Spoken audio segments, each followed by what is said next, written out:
എടി നമ്മളെ റിലേഷൻഷിപ്പ് ആയിട്ട് എത്ര ആളായി? 2 വർഷം. ഈ 2 വർഷമായിട്ട് നീ എന്റെ അടുത്ത് ഒരു വേണമെങ്കിലും ഐ ലവ് യു പറഞ്ഞല്ലോ.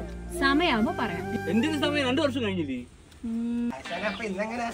നീ മിണ്ടരുത്. എന്റെ ഭാര്യയുടെ അനിയനാണ് നിന്നെ ഈ പണിക്ക് വെച്ചത്. അതിപ്പോ എനിക്ക് പണിയായി. ഇനിയിപ്പോ നീ ഇഷ്ടമാണെന്ന് പറയാതെ വല്ല തട്ടിപ്പോയാ ഇനിയിപ്പോ എന്ത് ചെയ്യും? ഞാൻ അങ്ങനെ തട്ടിപ്പോത്തൊന്നുമില്ല. ആശാനെ ഞാൻ ഒരു ഫോൺ വിളിച്ച് സഹായിക്കല്ലേ ചെയ്തത്. സഹായോ? ഞാൻ സ്വർണ്ണക്കടക്കാരന്റെ വീട്ടിൽ നിന്ന് സ്വർണ്ണം എടുത്തില്ലെന്ന് പറഞ്ഞ് നിന്നപ്പോഴാണ് നീ ഫോൺ വിളിച്ച് ആ റിംഗ് ടൂൺ കേട്ട് സ്വർണ്ണക്കടക്കാരൻ പോലീസിനെ വിളിച്ചു വരുത്തിയ പോലീസുകാരൻ വന്ന് എന്നെ പിടിച്ചെടുത്ത് 6 മാസം ജയിലിലിട്ട് ജയിലിൽ കിടന്നിട്ടാണ് ഞാൻ വരുന്നത്. എന്നിട്ട് നീ സഹായം ചെയ്തതാണ്. അപ്പൊ ഇന്നും പറയില്ലല്ലേ? എടാ വീടെത്തി. ഇനി ഏത് കാലത്ത് പറയാൻ?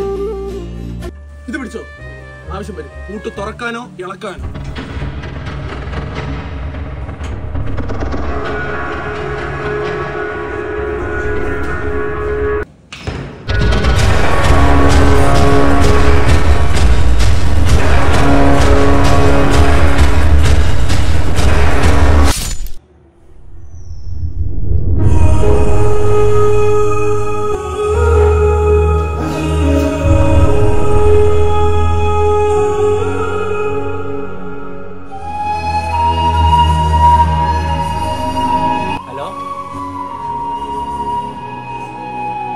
ഡാ